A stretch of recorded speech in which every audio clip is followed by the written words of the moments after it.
वनी उपविभागातील कोळसा खाणी, कोळसा वाहतूक आणि वाढत्या प्रदूषणामुळे नागरिकांच्या आरोग्यावर गंभीर परिणाम होत असल्याचा मुद्दा महाराष्ट्र नवनिर्माण सेनेने राज्य सरकारसमोर मांडला आहे.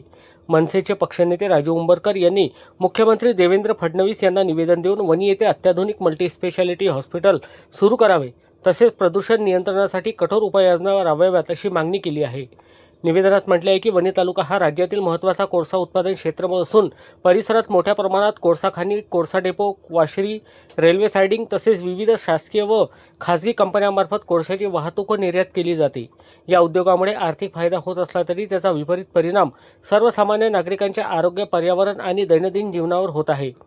मनसेच्या निवेदनानुसार अनेक गावांमध्ये हवेत कोळशाची धूळ मिसळलेली असून अवजड वाहनांमधून उडणारी धूळ, खराब रस्ते, डेपो परिसरातील प्रदूषण आणि खाणीतील स्फोटांमुळे वातावरण दूषित होत आहे. परिणामी नागरिकांमध्ये श्वसनाचे विकार, दमा, सतत खोकला, छातीचे आजार, डोळ्यांचे विकार, रक्तदाब, हृदयरोग तसेच कर्करोग सारख्या गंभीर आजारांचे प्रमाण वाढत असल्याचा दावा करण्यात आला आहे. याशिवाय अनेक ठिकाणी पिण्याचे पाणी आणि शेतीची जमीनही प्रदूषित होत असल्याच्या तक्रारी सातत्याने होत असल्याचे निवेदनात नमूद करण्यात आले आहे. यामुळे शेती उत्पादनावर परिणाम होत असून नागरिकांच्या आर्थिक स्थितीवरही विपरीत परिणाम होत आहे.